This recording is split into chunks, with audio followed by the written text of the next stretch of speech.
Alright, so I'm back with another Road to 2200 Rapid rating video on chess.com, and I believe this is my 23rd game, and after 22 games, my record is 13 wins, 3 draws, and 6 losses.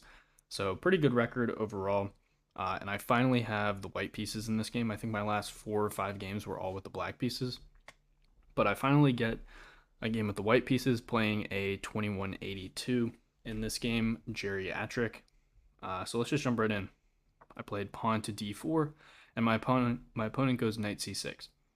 So this is kind of an unusual move, and I think the best move is probably to play pawn to d5 and knight e5 and go down that route, but clearly my opponent is going to know that theory much better than I do, so I just sidestep all of the mainline offbeat opening theory here, and I just play knight f3, defend the pawn, maybe look to fianchetto, and I really just want to play a solid setup. Don't do anything too crazy or fall into any openings that he's going to know better than me.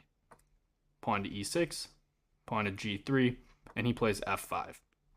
So he's choosing to play this like a Dutch defense with knight c6 inserted, which is a pretty reasonable way of playing because in the Dutch, typically when you go f5 here, if I'm going to fianchetto over on the king side, I'd prefer to have my knight on h3.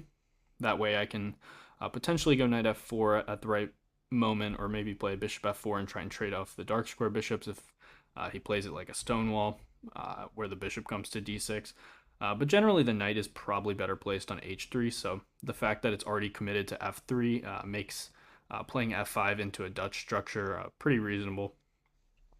So I go bishop g2, put the bishop on the long diagonal, knight to f6, and I castle. He goes bishop e7, and I go b3. So you can go ahead and ignore the inaccuracy label. I'm just playing solid opening moves, not doing anything crazy, just developing my pieces. I'm looking to either play bishop to b2 or look to trade the dark square bishops with bishop to a3. Since this dark square bishop is black's good bishop because it's not on the same color square as these pawns. So it would be useful if I could trade it off.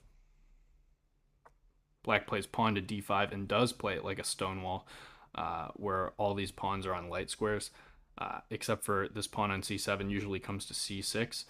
So I think in this case the knight is a bit misplaced on c6, but it shouldn't be too catastrophic for black. I go bishop a3, looking to trade the dark square bishops. Black castles, we trade the dark square bishops, and I go pawn to c4. So just looking to strike in the center, maybe look to bring my knight out behind the pawn, maybe play knight d2, but really just get a reasonable position and not do anything too crazy. Black doesn't really want to take here because then I'll have a nice pawn center with pawns on d4 and c4, and then he'll have a weak pawn on e6. So it's definitely in his best interest to keep the tension.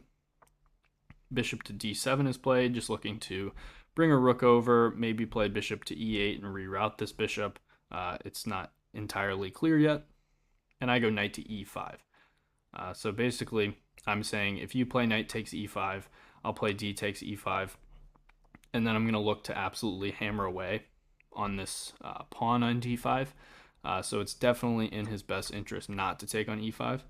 Instead, he goes knight to e4, just jumping his knight to a good square in the center where it's very solidified by these pawns on f5 and d5. I take on c6 because now knight takes e5 would be a little bit uncomfortable in some positions where I don't have as much pressure on d5. So in this position, I choose to take on c6. I'd rather not take his bishop on d7 because his bishop on d7 is not a very good piece, so I don't want to give up my good knight for his bad bishop. I'd rather trade the knights. Bishop takes c6, and pawn to f3, just looking to kick his knight out. Knight f6, knight d2, and I think black should probably look to play e5 right away. And in that case, after d takes e5, queen takes e5, I'm going to get left with a bit of a weak pawn on e2, and it's going to be much more difficult to get e4 in. So I think this would lead to a pretty good position for black. Instead, he chooses to build up towards this e5 break, he plays rook to d8, rook a d8. So e5 is definitely coming, but he chose to just bring a rook to the center first. And I go pawn to e3. It's tempting to go e4, but I'm not fully developed yet, so I really don't think it's justified for me to open the center yet. And also, I have to be careful. If I just make a natural developing move, then d takes c4 is going to be annoying, hitting this pawn on d4. So I don't really want to deal with that. So instead, I just play the solid e3, defending my pawn on d4, looking to play queen c2 and just develop naturally. And black goes e5 here. And I play a critical move here to maintain the balance, rook to e1. The idea being if e takes d4, e takes d4, and I hit the queen. So he's going to have to waste a move moving the queen. If I do something else, like if I play queen to c2, let's say, then e takes d4, e takes d4 is going to be a bit unpleasant for me because of queen to e3 check. And this is not really something I want to deal with all that much because he just has very good pressure down the e file, and even f4 is something he can consider here. So I'd rather contest the e file immediately by playing rook to e1. He chooses to play e4 and keep things closed. I mean, he plays rook f e8 first, but then queen c2, he goes e4. I take on e4. The engine doesn't really love this move, and it's for pretty difficult reason to spot. The natural moves are knight takes e4 and f takes e4, but it turns out that allowing d takes e4, or playing d takes e4 and allowing d5 is actually pretty good for black. After bishop d7, it seems to think that black has a very good position, and it's really kind of difficult to see why.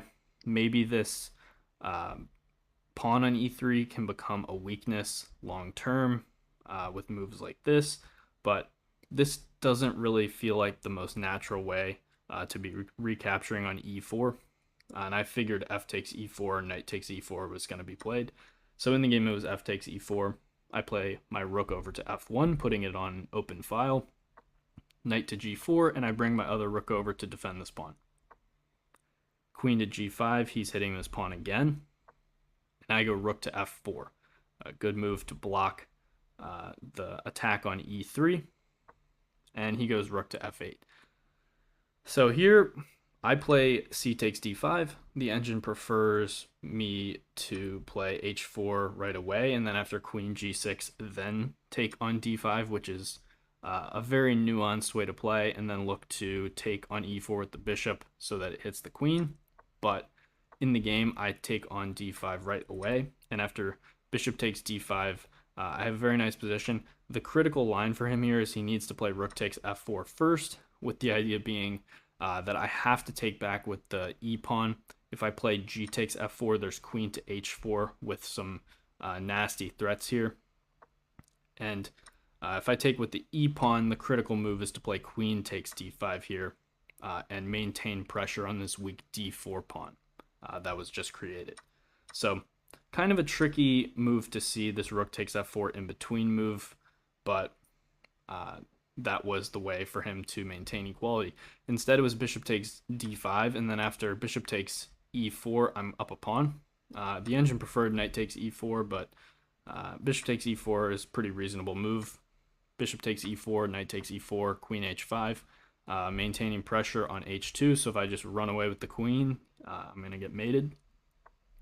I played knight to c5 here. I was kind of torn what to do. I think the critical idea is to give a check here, and then play rook to e2, defend laterally, and then look to go win his pawns. But it's kind of a difficult plan to see.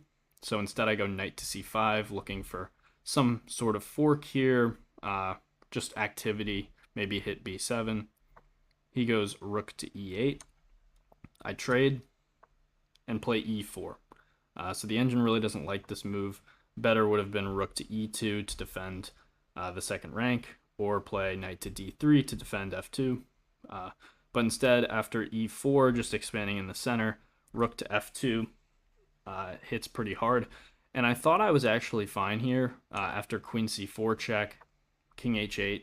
And I really thought I was doing just fine after pawn to h4 here. I thought he wouldn't be able to break through here, but he has this critical move rook to f3 here, which is going to be a bit unpleasant. In the game, it was b6, but if rook to f3 was played, I'm in a bit of trouble here because after king g2, hitting the rook, he has some nasty looking moves with like knight e5, or you could play rook f2 check, king g1, and repeat. I guess you can repeat. I guess the critical move here is knight to e5, which is like a super, super tough move to see.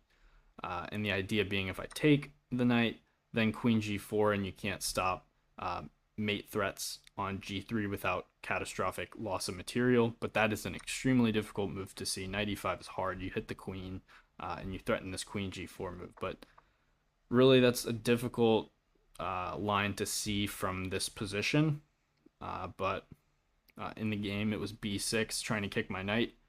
I should probably go knight to e6. And then look to be active that way. But I play my knight back to d3 to hit his rook, and the engine is once again reading equal. Rook takes a2 is played, and I should go rook to f1 or queen takes c7 here. I play queen takes c7. He goes h6 to stop back rank mates. I go knight f4, hitting his queen. He goes queen to a5, which is kind of a tricky move. So I was threatening queen c8 check, and then queen takes g4, but he's hitting my rook now, so I have to do something about that. And the critical line here, and it's really the only line that gives me an advantage, is really tough.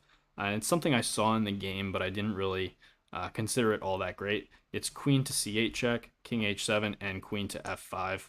And you trade the queens this way, but I really wasn't super thrilled about this. Yes, I'm not worse, but I was kind of hoping that I would have better here. So I chose not to go for this. Instead, after queen to a5, I played rook to f1. And I think it's just going to be a draw after queen to d2. He's got mate threats on h2. I can't really stop them, so I kind of have to go for a perpetual here. And I don't have time to take this knight because I'll get mated. And there's nothing better that I can look for, so I give a perpetual like this, and the game ends in a draw. But pretty interesting game, some tough positions to navigate. Not the most accurate game, but definitely an interesting game that I'm pretty happy about overall. Some slight missed chances, but nothing too crazy. And pretty good game overall, and hopefully I can continue playing good chess in the next one. And I will see you guys in the next video.